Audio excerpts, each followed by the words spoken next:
Bonjour à tous, je vois que vous êtes quelques-uns à vous être connectés. On vous remercie beaucoup d'avoir répondu présent pour ce webinaire spécial, une première pour le réseau Simago, puisque le docteur Jean-Marc Foult nous a fait l'amitié de présenter sur un thème score calcique et coroscanner. On avait fait passer un sondage sur votre groupe WhatsApp préféré, Simago, la vie médicale, pour essayer de répondre le mieux possible à vos attentes. Vous avez été beaucoup à nous répondre et on est très content aujourd'hui de pouvoir vous le présenter.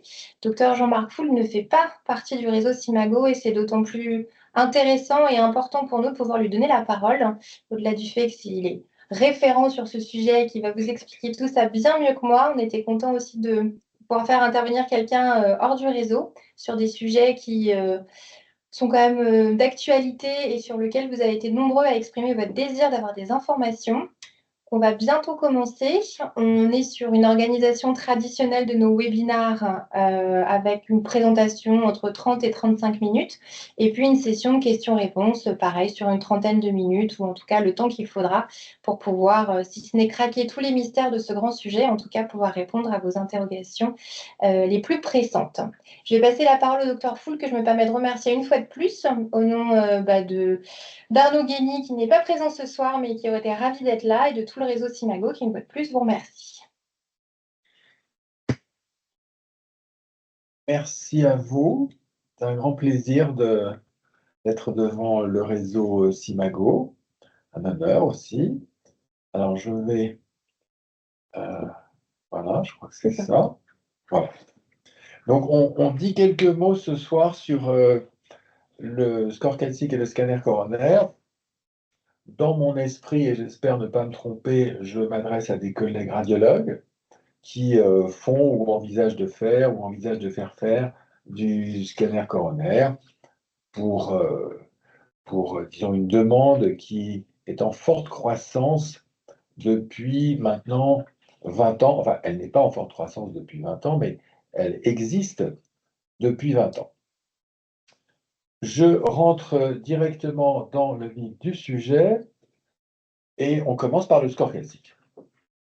Donc, techniquement, je présume que vous savez à peu près ce que c'est. Il s'agit d'un scanner, bien sûr, qui est centré sur le cœur. L'acquisition dure quelques secondes, on va dire 10 secondes, 15 secondes maximum. Il n'y a pas de voie veineuse, il n'y a pas d'injection de produit de contraste. On garde sa chemise, on vous pose 3 pastilles d'électrode, gonflez les poumons, ne respirez pas, et c'est fini. L'irradiation est extrêmement faible, inférieure à l'exposition annuelle moyenne française. Donc c'est un examen d'une très très grande simplicité. Pour autant, c'est un examen qui, vous allez le voir, fournit des informations essentielles, je dirais, irremplaçables. Donc, sans entrer dans trop de détails, parce qu'encore une fois, nous sommes des imageurs, ne sommes pas des cliniciens, mais en gros, à qui ça s'adresse? Ça s'adresse, j'allais dire, à peu près à tout le monde à partir d'un certain âge, mais fondamentalement, et ça je vous demande de bien retenir ça, ça concerne les gens asymptomatiques, c'est-à-dire les gens qui ne se plaignent de rien. Dès lors qu'on est en présence d'un patient qui décrit des symptômes, douleur dans la poitrine, essoufflement, perte de connaissance, malaise, etc., c'est tout à fait une autre histoire. On n'est plus dans le dépistage et dans la prévention. Le score calcique s'adresse à des gens qui ne se plaignent de rien. Voici la diapositive. En fait, si vous n'avez qu'une seule chose à mémoriser un tant soit peu, c'est ça. On pourrait presque s'arrêter là. Mathieu Budoff, qui est devenu un ami, présente ce travail il y a maintenant 20 ans. On est en 2005. Et c'est un travail qui est important puisqu'il porte sur un peu plus de 25 000 sujets qui ont été suivis. Vous voyez en bas sur l'échelle en abscisse que le suivi va jusqu'à 12 ans. Que voyez-vous? Vous voyez que tout à fait en haut, la ligne horizontale là-haut, ce sont des gens qui ont un score calcique égal à 0. Et vous voyez qu'en gros, sur une période de 12 ans, quand même pas rien, il ne leur arrive rien. Et tout à fait en bas, ce sont les gens qui ont un score calcique, disons, qui est mauvais, on va revenir sur ce point-là dans un instant, score calcique supérieur à 1000 pour être précis. Et là, vous voyez que sur une période de 12 ans, ils ont une probabilité de développer un accident de la série coronaire qui est supérieure à 25%. Donc, ça n'est pas négligeable. Et entre les deux, ben, ma foi, entre les deux, c'est un véritable gradient. C'est une véritable courbe dose-réponse. Il n'y a pas, de paramètres biologiques, cliniques, radiologiques qui permettent une discrimination du risque aussi précise. Ça n'existe pas. Le score calcique, c'est ce qui est le plus fort prédicteur du risque d'accident cardiaque dont nous puissions disposer à l'heure actuelle. Alors, évidemment, une question qu'un médecin se pose logiquement, c'est dans la mesure où le score calcique, par définition, c'est une estimation, disons, du volume des lésions athéromateuses calcifiées sur les coronaires, et comme on a dans la notion qu'une fois que c'est calcifié, bah, il ne se passe plus grand-chose, c'est une lésion dormante, etc., comment se fait-il que ce score calcique soit un prédicteur du risque clinique? Ça tient au fait que, vous voyez sur cette diapositive, c'est une coupe d'une lésion athéromateuse coronaire, et vous voyez que, je ne sais pas si la flèche se voit, non, pas trop. Disons qu'au centre, en violet foncé, c'est la partie calcifiée de la plaque athéromateuse. Et tout le reste, c'est une zone non calcifiée. Or, cette image-là, elle est très représentative des lésions d'athérome coronaire, c'est-à-dire que toutes les lésions d'athérome coronaire sont en partie calcifiées. Il n'y a quasiment pas de lésions athéromateuses coronaires qui ne soient pas du tout calcifiées, et il n'y en a pas non plus qui sont exclusivement calcifiées. Elles sont toutes un peu mixtes, si vous voulez. Et le score calcique, par conséquent, est un reflet, en réalité, de l'ensemble des lésions d'athérome sur les coronaires, calcifiées et non calcifiées. Et c'est parce que, en réalité, le score calcique est un témoin de l'athérome coronaire dans sa globalité qu'il a cette si forte valeur prédictive. On ne va pas faire toute la bibliographie parce qu'il y en a 40 kilos, mais je voudrais quand même, disons, étayer un tout petit peu le sujet. Par exemple, l'étude 4 consortium, c'est quand même 66 000 personnes. Vous voyez qu'on n'est pas dans du light là. Un autre, le 4 consortium a permis d'attirer l'attention sur un autre point. C'est le fait que le score calcique est un prédicteur du risque global. Si vous regardez la colonne de gauche, mortalité toute cause, vous voyez que plus le score calcique augmente, plus la mortalité toute cause augmente. C'est en quelque sorte un peu un reflet de votre âge réel, si j'ose dire. Alors effectivement, s'agissant de mortalité cardiovasculaire, on voit bien que le score calcique est un très puissant discriminateur au fur et à mesure qu'il augmente. Mais si vous prenez la dernière colonne à droite, mortalité par cancer, vous voyez que le score calcique est aussi un prédicteur du risque de mortalité par cancer. En fait, ça se comprend puisque un assez grand nombre de cancers, cancer du poumon, cancer de la vessie, etc., ont des facteurs de risque qui sont les mêmes que ceux de l'athérome coronaire. Mais l'idée générale est quand même que lorsque vous faites un score calcique à quelqu'un, eh bien, vous allez avoir une vision, en quelque sorte, assez globale de son risque évolutif. Et la deuxième branche. Merci.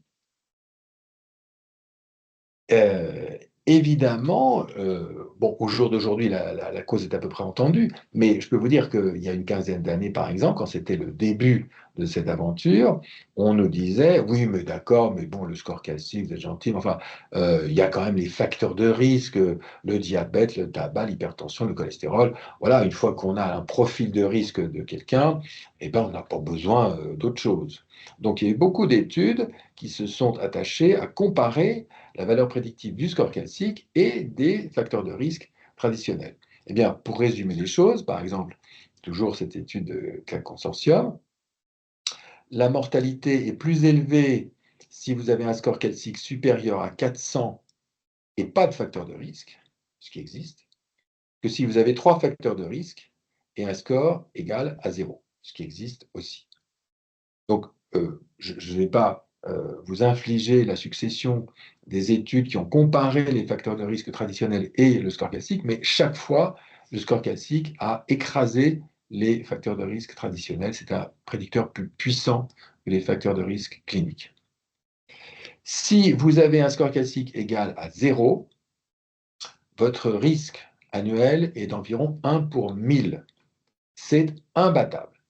Vous n'avez aucun paramètre existant à l'heure actuelle au monde, encore une fois qu'il soit clinique, paraclinique, biologique, radiologique ou autre, qui ait une valeur prédictive négative aussi puissante. Si vous avez un score calcique à 0, eh bien, vous pouvez aller vous promener, il ne va rien vous arriver. Bon, je passe parce que... Alors, un point d'intérêt pratique quotidien. Si vous démarrez cette activité, vous allez avoir un certain nombre de personnes qui vous seront adressées parce que leur médecin hésite à les mettre sous statine, et puis le ou la patiente n'a pas forcément très envie, donc il y a un débat.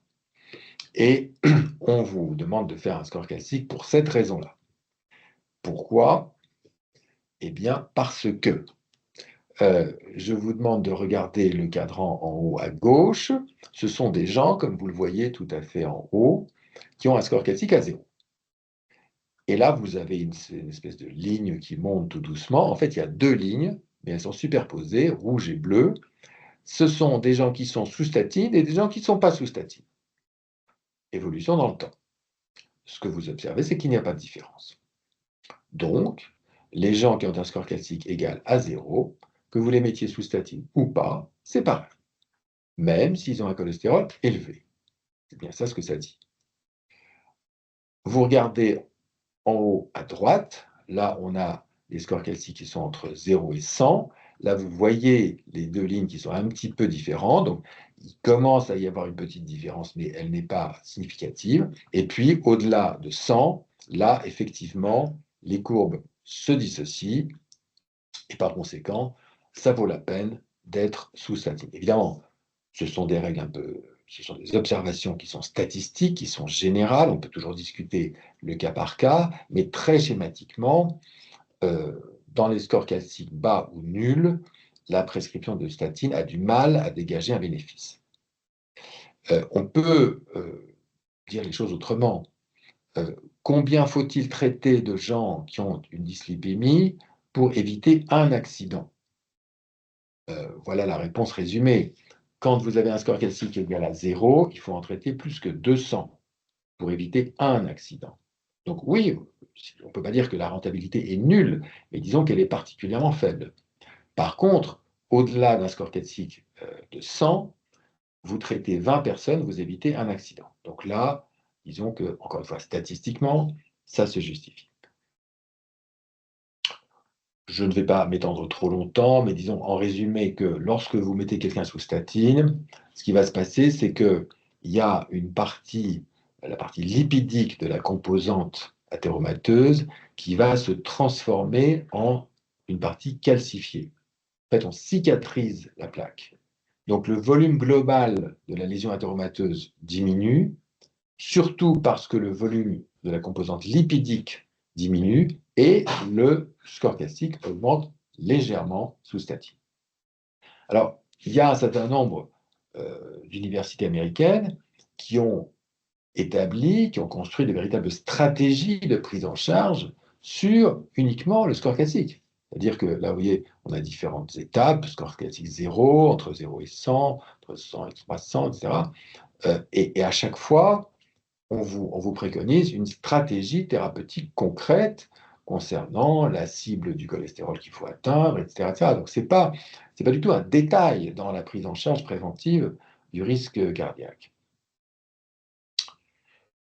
Quand quand un patient, quelqu'un est informé de son score calcique, il suit beaucoup plus facilement les recommandations qu'on peut lui faire. Il prend mieux son traitement par statine, il suit mieux un éventuel régime alimentaire. Voilà, il est clair que quelqu'un, moi j'ai remarqué que enfin, en tout cas au début de l'aventure, il y a 10-15 ans, les patients étaient extrêmement sensibles. Et j'allais dire, je m'excuse de dire ça, mais le grand public a compris, peut-être avant le corps médical, l'intérêt C'est-à-dire que moi, quand je dis zone, vous savez, c'est un reflet de l'étendue des petits dépôts qui peuvent exister dans vos coronaires. Les gens comprenaient très très bien ce que ça voulait dire, ça. Et ça les intéressait et ils suivaient beaucoup mieux les recommandations quand ils voyaient qu'ils avaient un score qui n'était pas tout à fait parfait. J'insiste une toute petite seconde sur la notion, l'intérêt de faire un score classique chez des gens jeunes, c'est-à-dire des gens qui n'ont pas 50 ans. Parce que, en réalité, les petits dépôts athéromateux dans les coronaires, ça existe avant l'âge de 50 ans. Dans le cas de consortium, il y en a pratiquement un tiers avant l'âge de 50 ans qui ont un score classique différent de 0. Et il se trouve que euh, les personnes qui ont un score classique différent de 0 et qui n'ont pas 50 ans sont exposées à un risque qui, alors lui, n'est pas du tout négligeable. Ce n'est pas encore tout à fait officiellement documenté, mais on a quand même l'impression à l'heure actuelle que un score calcique, par exemple, à 150, si vous avez 35 ans, c'est beaucoup, beaucoup, beaucoup plus risqué qu'un score calcique à 150 si vous avez 75 ans. Euh, oui, bon, ça c'est la même idée. C'est une étude qui avait fait couler pas mal d'encre, assez spectaculaire, parce que ça montrait que quelqu'un qui avait moins de 45 ans et un score supérieur à 400 avait un risque de décès 10 fois celui de quelqu'un qui a 75 ans et un score à 0. Ça avait marqué les esprits. Et on était revenu au dicton français, on n'a que l'âge de ses artères. Ça, je montre juste ça pour dire que le score classique est un fort prédicteur du risque chez les gens de moins de 50 ans, mais il le reste, si vous regardez en bas à droite, il le reste chez les gens de plus de 75 ans. Parce que ça, ce diagramme-là, ça concerne des personnes de plus de 75 ans. Vous voyez que ça reste très discriminant. Alors, concrètement, bon, c'est plus tout à fait notre rôle en tant qu'imageur, mais enfin, c'est pas mauvais de savoir ce qui se passe un peu en aval. Qu'est-ce qui va se passer après un score calcique? En gros, si la personne a un score inférieur à 100, il ne va pas se passer grand-chose, sauf si on a affaire à quelqu'un de jeune. Jeune, pour nous en cardiologie, disons, ça veut dire moins de 50 ans. Quelqu'un qui a un score calcique différent de 0 à moins de 50 ans, là, on lui tombe dessus, s'il y a un problème, ça n'est pas normal. Mais disons que dans l'immense majorité des cas, euh, en dessous de 100, on ne fait pas grand-chose. Entre 100 et 300-400, on recommande une prise en charge adéquate des facteurs de risque, l'exercice physique, un régime alimentaire adapté, et puis bien sûr la prescription de médicaments adaptés pour la tension, le diabète ou le cholestérol. Euh, voilà, et c'est à partir de 300-400 que on recommande de faire ce qu'on appelle un test d'ischémie. Bon, vous connaissez les différents tests d'ischémie disponibles, IRM de stress, échographie de stress ou scintigraphie myocardique. À partir de quoi le médecin en charge décidera s'il faut aller encore plus loin et faire donc éventuellement une coronarographie. Bon, ce n'est pas le sujet de ce soir, mais je vous recommande malgré tout la plus grande prudence lorsque vous parlez aux patients. Si c'est vous, l'imageur, qui dites au patient, bon, monsieur, il vous faut un stent, ça peut être, d'abord, vous n'êtes pas tout à fait sûr que vous avez raison, et ensuite, ça peut être très mal vécu par le médecin qui vous a prescrit de faire l'examen à ce patient. Mais ceci est une autre histoire. Un petit mot pour vous dire simplement que le score calcique de la valve aortique, ça existe. On le calcule de la même façon que le score calcique des coronaires. S'il y a des calcifications de la valve aortique, ça attire l'attention et le médecin en charge, le cardiologue en l'occurrence, fera sans doute d'autres examens. Et vous pouvez être à peu près certain qu'il s'agit d'un rétrécissement aortique serré si vous avez un résultat supérieur à 2500-3000. Une chose qui n'est pas du tout dans les mœurs à l'heure actuelle, mais qui le sera à un moment donné, c'est de calculer le score calcique de l'aorte thoracique, parce que c'est un fort prédicteur du risque, et notamment du risque d'accident vasculaire cérébral, surtout chez la femme. Ça, c'est juste pour vous montrer une aorte thoracique horizontale calcifiée. Et ça, c'est pour vous montrer que lorsqu'on ajoute le résultat du score de l'artère thoracique au résultat du score calcique coronaire, on renforce la puissance prédictive de l'ensemble. Une chose aussi, je vais très vite parce que bon, nous avons un temps limité, mais ça aurait mérité rien qu'à soi un exposé beaucoup plus détaillé. Il y a, Dieu merci, de plus en plus en France de personnes qui survivent à un cancer, qui sont en rémission complète, qui vont très bien. On estime ce nombre à environ 4 millions de personnes à l'heure actuelle en France. Donc c'est une population très importante. Évidemment, ces personnes font l'objet d'un suivi attentif s'agissant de leur maladie cancéreuse. Et on oublie qu'environ 50% de la mortalité de ces personnes est d'origine cardiovasculaire. Donc, il est important, d'autant qu'encore une fois, je l'ai dit tout à l'heure, mais je le redis, les facteurs de risque sont communs pour le cancer du côlon, de l'œsophage, du poumon, etc.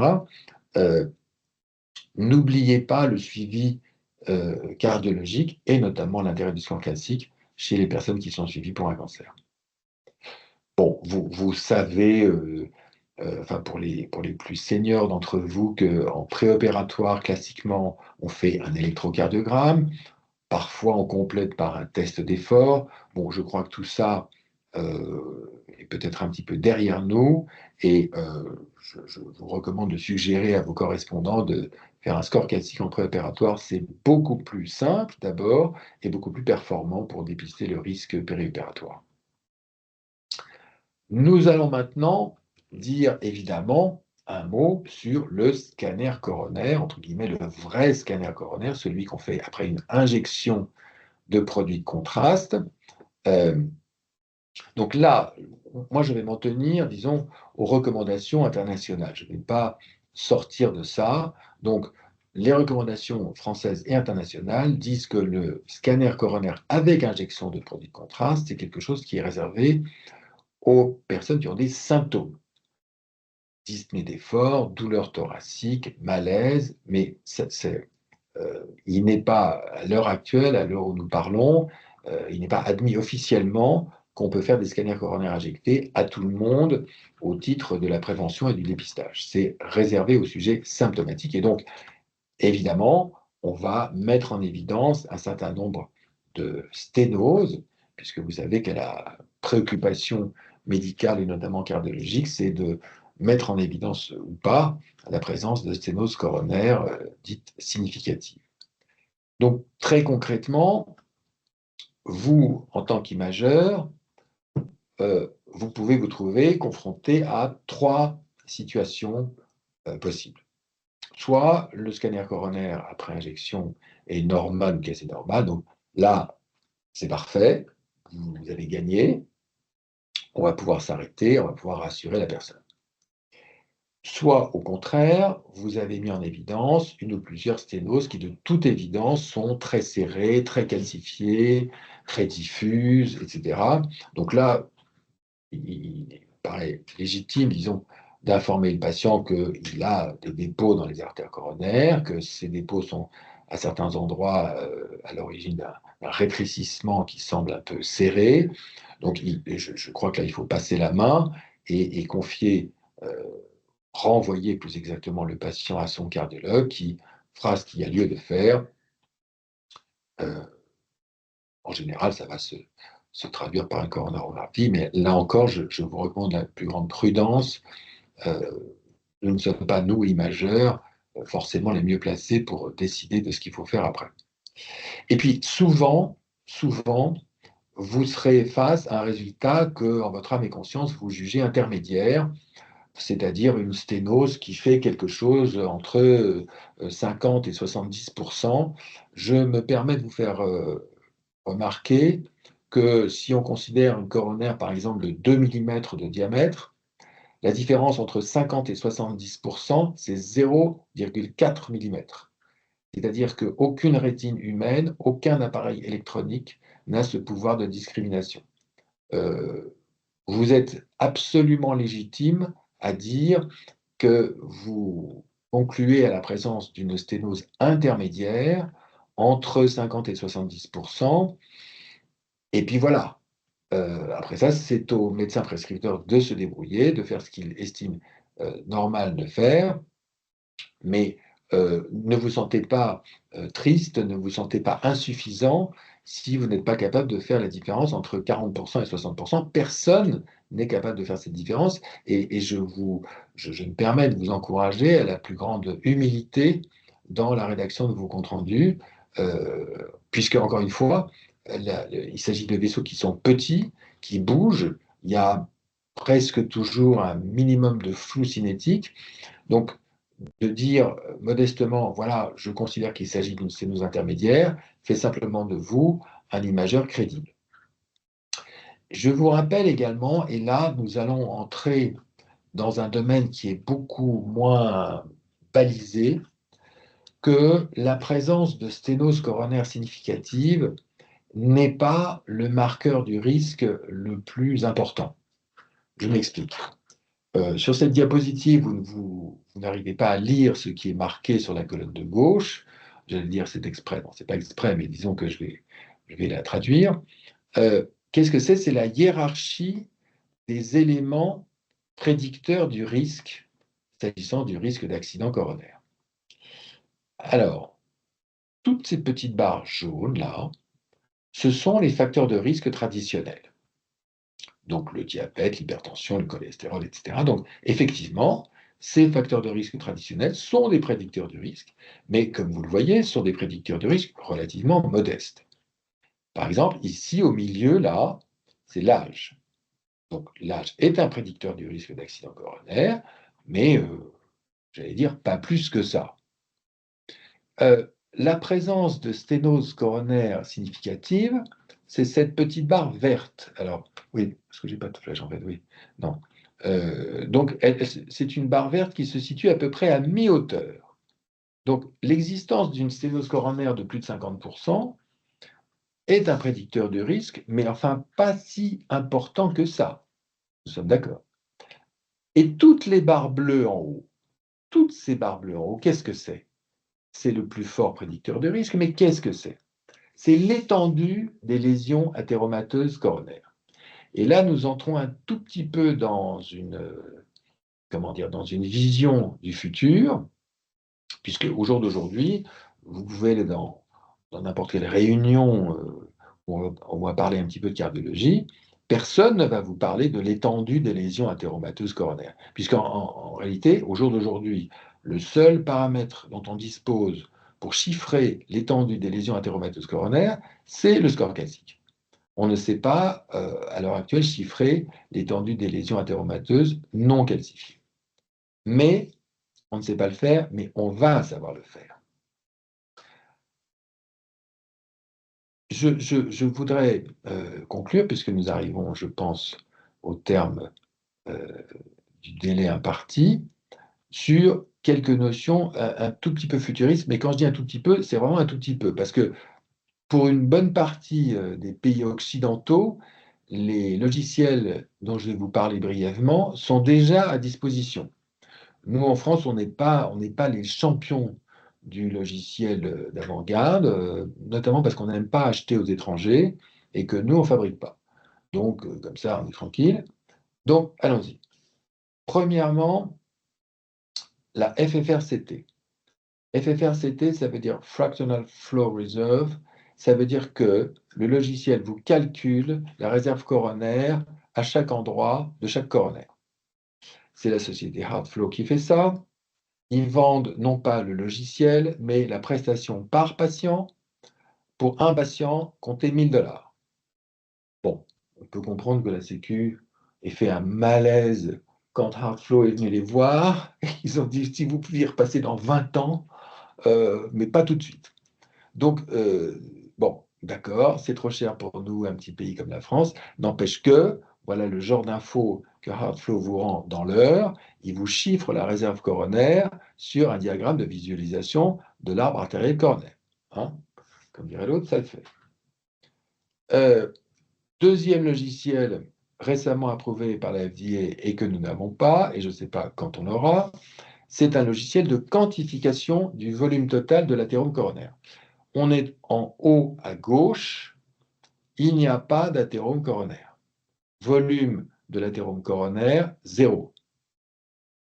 PAV, pourcentage athéroma volume, parce que un volume, je dis n'importe quoi, de 3 cm3 dans une toute petite coronaire, ça n'a pas du tout le même impact que dans une très très grosse coronaire. D'où l'idée de faire un pourcentage de l'athérome par vaisseau coronaire. En haut à droite, il y a un petit peu d'athérome coronaire. Vous voyez les petits traits jaunes, c'est là qu'est l'athérome coronaire. 62 ml3, 1,2% de l'arbre artériel coronaire concerné. Donc, jusqu'à 5% de l'arbre artériel coronaire, on dit que ce n'est pas grand-chose. Il y a un petit peu, mais il n'y a pas grand-chose. En bas à gauche, il y a plus d'athérome coronaire. Vous voyez, c'est tous les traits jaunes et rouges. Tout ça, c'est de l'athérome coronaire. Donc là, on est à 493 ml3. Pourcentage athéroma volume, 12%. On est entre 10 et 15%. Et en bas à droite, là, il y a beaucoup d'athérome coronaire. Pourcentage athéroma volume, 30%. 30% du volume de la coronaire est occupé par de l'athérome. Donc, l'idée, c'est de faire effectivement 4 sous-groupes, pas d'athérome, un petit peu, moyennement, beaucoup. Et si on fait ça, c'est parce que, vous voyez, athéroma volume en pourcentage, 0, 5, 10, 15, 20%. Et là, vous avez la probabilité de décès. Donc, plus vous avez d'athérome dans les coronaires, et plus vous avez de risque de décès. Monsieur de la Palisse n'aurait pas mieux dit. Enfin, on n'est pas dans du détail, c'est-à-dire que à 30% de volume d'athérome dans les coronaires, vous avez une probabilité de décès de 30% aussi. Donc, c'est plus tout à fait un rhume des foins, là. La même chose. Là, c'est un suivi longitudinal sur 5 ans. Plus il y a un volume d'athérome coronaire important et plus le risque de décès est avancé.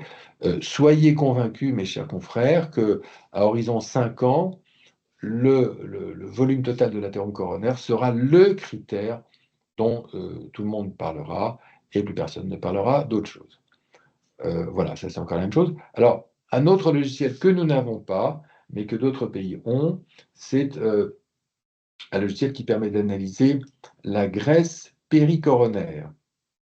L'idée, c'est que quand une plaque d'athérome coronaire est inflammatoire, ça va retentir sur la graisse péricoronaire qui va devenir hypodense. Donc, on a une possibilité d'estimer, d'évaluer le caractère plus ou moins inflammatoire d'une plaque d'athérome, et on sait que un athérome inflammatoire, c'est un athérome qui va avoir tendance à se compliquer.